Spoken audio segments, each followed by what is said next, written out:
Shalom a todos. En el video de hoy vamos a continuar con nuestra serie de historias relacionadas, en este caso, con el pueblo judío, y vamos a contar un incidente acerca de uno de los profetas más conocidos quizás, y esta historia que también es súper conocida. Hago referencia al profeta de Israel, Yona ben Amittai. Yona es lo que en español llaman Jonás, pero su nombre verdadero es Yona ben Amittai. De hecho, es muy interesante de que se le conoce como la historia de Jonás y la ballena. Y quizás esta frase es por lo que más se conoce a este profeta, pero de hecho es probable de que, aunque es la frase más popular, en realidad la afirmación es falsa. Porque de hecho la historia nunca cuenta de que a Jonás se lo comió una ballena. Es igual que la historia que la gente piensa de Adán y Eva y la manzana. Nunca dice que fue una manzana. Y en el caso de Jonás igual, Jonás y la ballena, pero nunca dice el texto que fue una ballena. El texto dice que fue un gran pez. ¿Qué tipo de pez? No lo dice. Hay especulaciones, algunos dicen sí, de ahí viene una ballena, algunos dicen un tiburón ballena. Una serie son especulaciones. El texto no lo dice. Solamente dice un gran pez. Y de hecho es muy significativo porque los acontecimientos que se narran son sobrehumanos, no caben dentro del mundo de la racionalidad. Y en este sentido, Yona es un profeta pero muy en este sentido diferente a otros profetas, aunque podríamos decir que, por ejemplo, profetas como Yirmiyahu y Yeshayahu, Jeremías y Isaías, que en un momento hablan con Hashem y le dicen que no están capacitados para cumplir con su misión, etcétera, etcétera. No solamente Jonás hace esto, sino que es el único profeta que literalmente desobedece la orden de Dios. Dios le da una instrucción y él hace otra. Así era Jonás, que ni a Dios le hacía caso, y era el profeta. En este sentido, es muy interesante de que encontramos a Yona que Dios le dice que vaya y profetice a la nación de Asiria, una nación que históricamente sabemos que es una nación, un gran imperio, muy sangriento, realmente una serie de historias y acontecimientos significativos que nos muestran que es una nación muy violenta, de guerra. Y le dice Dios a Yona que en poco tiempo va a destruir a esa gente si no se arrepienten, y que vaya y que les avise. Nos cuenta la historia que Yona, como si Dios estuviese hablando con otra persona, dice que tomó un barco y se fue en la dirección opuesta. ¿Por qué? Hay diferentes teorías. Y algunos afirman que se fue a Tarshish, que Tarshish, así aparece en el texto, pero afirman que Tarshish al parecer sea España. En este sentido, se fue por otro lado huyendo por diferentes razones. Hay quienes dicen, bueno, es que los asirios eran tan malvados, tan violentos, tan sangrientos, tan esto, lo otro, que él tenía miedo de que lo matasen. Pero también hay otras versiones de esta historia. Hay que recordar quiénes fueron los asirios. Asiria fue la nación que en el año 722 acabó con el reino del norte de Israel. Se llevó a 10 tribus de todos los hijos de Israel. Y en este sentido vemos que Dios está mandando a Yona a que le avise a estos malvados que han acabado con la mitad del pueblo de Israel, para que se arrepientan. Como a esta gente no hay que darle ninguna oportunidad. Son tan malvados, nos han hecho tanto daño, pues déjalos de una vez que sean destruidos por Dios. Por tanto, el mensaje que Dios le está dando a Yona le impacta, de que Dios le está diciendo que vaya a avisar a estas personas para que hagan teshuvá y se salven. Y esto pudiera ser una de las razones también por las que Yona da media vuelta y se va para otro lugar. Desobedece a Dios, el único profeta que hace eso, como si con él no fuera. Pero él pensando, o no pensando, porque bueno, es que de Dios no se puede escapar. Y de hecho, se va en el barco y de momento se desata una gran tempestad. Hashem tiene control sobre todo. Una gran tormenta, la gente asustada, el barco parece que se va a hundir. La gente que van allí comienza cada cual a inquirir unos con otros qué sucede. Piensan que uno de sus dioses está ofendido y que está furioso y va a hundir el barco. En el medio de aquello, Jona se va y se acuesta a dormir. Tan profundo se duerme que cuenta el relato que se oían los ronquidos, roncando. Y hasta que van los oficiales y le dicen: despierta, dormilón. ¿Acaso no te importa que estemos a punto de perecer, de que se hunde este barco? Nos cuenta el incidente de que después que echan suerte, a ver sobre quién cae la suerte, a ver de quién, la culpa de quién era aquello, de qué Dios es el que estaba molesto. Jona sabía que era Hashem, por supuesto, pero él no lo decía. Hasta que vieron que la suerte cayó sobre Jona. Nuevamente lo intentan y vuelve a caer sobre él. Y aquí no quedaba más duda que era la culpa en este caso de Jona, que no estaba obedeciendo. Y él efectivamente lo cuenta, porque le preguntan: bueno, infórmanos, ¿quién eres tú y qué está pasando aquí? Y él dice claramente: yo soy un hebreo y estoy huyendo de mi Dios. Y él cuenta precisamente la única manera, porque para este momento ya él había amoldado, parece, su manera de pensar con la manera de Hashem, y encuentra que la mejor solución es dar su vida. Y dice: la única manera que esto se calme es que me arrojen al mar. Y así lo hacen. No querían en un principio, pero finalmente lo arrojan al mar y efectivamente se calma la gran tormenta aquella. Y ocurre aquí otro gran milagro, por el que es más conocido. De repente cuenta la historia que viene un gran pez, ¡pam!, y se traga a Jona. Y allí milagrosamente subsiste durante 3 días, está en el estómago de ese pez, y él allí reflexionando, orando a Hashem, etcétera, etcétera, arrepintiéndose quizás de haber desobedecido a Dios. Y en este sentido, 3 días más tarde, el pez lo vomita en la orilla y él sale decidido de ir y cumplir en este caso con la misión que Hashem le había dado, y va a la ciudad de Nínive y le advierte a las personas y le dice: dentro de 40 días más van a ser destruidos, tienen que arrepentirse, Dios ha visto su maldad, etcétera, etcétera. Cuenta la historia de que el mensaje fue tan impactante que el rey mismo se levanta del trono, declara ayuno, se untan cenizas sobre la cabeza, se ponen en saco. Bueno, finalmente cuenta la historia de que cuando Dios vio las acciones de las personas, en este sentido, pues decide perdonar la ciudad y no trae la destrucción que había, en este caso, pronosticado sobre la ciudad. Y aquí entra otra vez Jona, que se pone un poco molesto, y hay diferentes explicaciones del por qué. Vamos un poquito antes.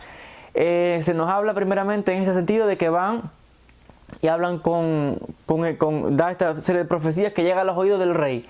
La pregunta es, o algo muy importante aquí, el relato no dice que Dios le perdona la vida a Asiria porque se ponen saco, ni se untan cenizas, ni hacen ayunos, no por eso, sino porque cambiaron de verdad sus maneras de actuar, hicieron teshuvá. Si de verdad tenían un comportamiento malvado, dejaron de hacer el mal y Dios vio cambios progresivos haciendo el bien. No porque hicieron ayuno, ni se vistieron de saco, ni se untaron ceniza, ni nada de eso, sino porque Él vio las acciones de ellos que eran de cambio. Cuando una persona hace un cambio de verdad es cuando hay un perdón. Pero no, porque si sigue haciendo sigue en su proceder, aunque se vista de saco y lo que quiera, no ha hecho nada. Cuando hay teshuvá, hay dejar el pecado y volver a lo correcto en este sentido. Ahora, aquí entran los críticos, porque doy la historia, pero doy también aquí las críticas también. Históricamente, ningún académico cree tal cosa. Primeramente, porque es difícil de creerse de que un hombre se lo coma un pez, se lo traga un pez y que esté vivo por 3 días y después el pez va y lo vomita. Por otro lado, esa historia de que Asiria va este hombre, un profeta, un hebreo, y empieza a decir esa serie de cosas, y que hasta el rey mismo, todo el mundo en ayuno, la nación entera, los críticos de esta historia dicen: eso es imposible. No hay ningún registro histórico que diga que Asiria alguna vez cambió de su actitud. De hecho, fue destruida completamente, fue conquistada. Siempre fue una nación, como fue victoriosa, guerrera, etcétera, pero nunca hubo tal cosa. Y mucho menos un hebreo que apareció, un judío. Si ellos mismos ya habían acabado con las tribus del norte, va a venir ahora un individuo que empieza a decir cosas como si estuviera loco y que todo el mundo quiere y le haga caso, hasta el rey mismo. Porque alguien nada más diga unas palabras, todo el mundo ahora se va a arrepentir. ahí tiene que haber acontecido algo más, que haya movido a la gente a actuar, además de las palabras de Jonás, pero eso no está en el texto. Porque toda una nación, con los orgullosos que eran, con los sanguinarios, con los guerreros que eran los asirios, aquí los críticos afirman no hay ninguna evidencia jamás de que Asiria, históricamente, haya dejado de ser como era.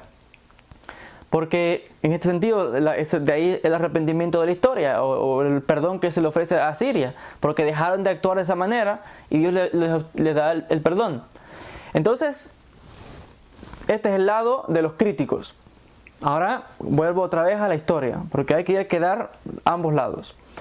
En este sentido, la historia nos dice de que efectivamente, pues algo pasó tan grande que la nación entera pues hizo teshuvá.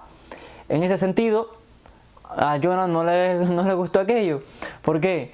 Él dijo una profecía que iban a ser destruidos, la ciudad iba a ser destruida. Segundo, no se cumplió. La gente podía pensar que era un falso profeta en este sentido. No tenía, ¿qué pasa aquí? ¿Qué es esto? Y aquí los sabios traen otra lección y dicen, aunque es cierto que en el Tanaj encontramos muchas profecías, no significa que se van a cumplir todas. ¿Por qué no? Las profecías que son de cosas buenas, dicen los sabios, siempre se cumplen. Las profecías que son de destrucción, de juicio, de desgracia, de una gran catástrofe, no tienen que cumplirse, porque son profecías que están condicionadas por el individuo. ¿Qué significa?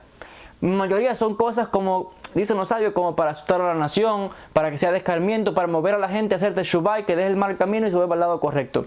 Cuando Dios amenazaba a Israel es como cuando un padre amenaza al muchacho y le dice no hagas eso porque te voy a pegar, o no hagas eso porque es malo, etcétera, etcétera. Pero no es porque él lo vaya a hacer de verdad, sino es para que el muchacho deje de ese proceder.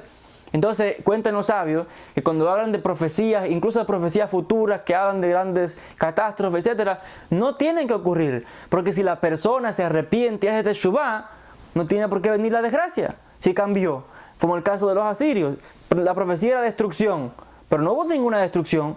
¿Qué es esto? ¿Que Dios es mentiroso? No, estaba condicionado a la actitud de las personas. Las personas hicieron teshuvá, cambiaron, la profecía no se cumple. Ahora, si siguen el proceder, la profecía entra en función. Por tanto, los tzadikim explicaron así y dijeron las profecías que son de bien, de cosas buenas, esas sí se cumplen siempre, cuentan los sabios. Pero las demás no tienen que cumplirse. Por eso que alguna gente se vuelve también un poco medio que trastornados y empiezan a leer esas profecías de destrucción y cosas y creen que todo va a ser así. Y no necesariamente. Entonces en este sentido la historia es larga, se cuenta que Jonás se va furioso, se va a un sitio, se hace como una especie se sienta allí a ver si por fin se destruye la ciudad o no. Dios hace que surja milagrosamente una calabaza y que le da sombra, luego la seca, él se pone otra vez furioso con Dios, o sea que siempre está peleando con Dios. Es interesante. Casi nunca encontramos en otras religiones, por ejemplo, que alguien esté peleando con Dios y se faje con Dios y le diga así y se enfrente al creador del universo. Pero en el caso del judío es todo lo contrario.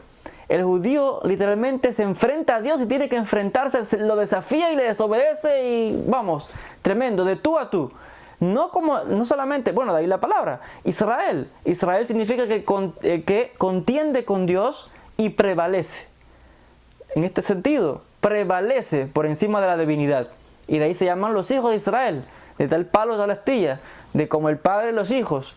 Entonces en este sentido es muy significativo que Jonás desobedece a Hashem, después vuelve, se pone bravo también con Dios. Es toda una historia realmente muy significativa y de mucha moraleja. En este sentido, ya para finalizar esta idea con la que cierra el libro, esta sección, nos habla de lo interesante es que aunque la nación de Asiria, de acuerdo al relato, se arrepintió y dejó el mal proceder, esa actitud buena a la que se volvieron no implicó una conversión al judaísmo. No significó que ahora dejó el mal camino y se convirtió a otra religión o tuvieron que hacerse judíos por obligación, como quizás otras personas creen que para poder agradar a Dios tienen que convertirse en la religión de ellos o forzar a la gente a diferentes cosas. No en el caso de Israel. De hecho, aquí lo que se está señalando es una nación tenía unas prácticas que no eran correctas. Dios envió una advertencia, dejan las prácticas malas, hacen lo que es bien y tienen la aprobación de Hashem. No tienen que convertirse a nada. Y así ocurre.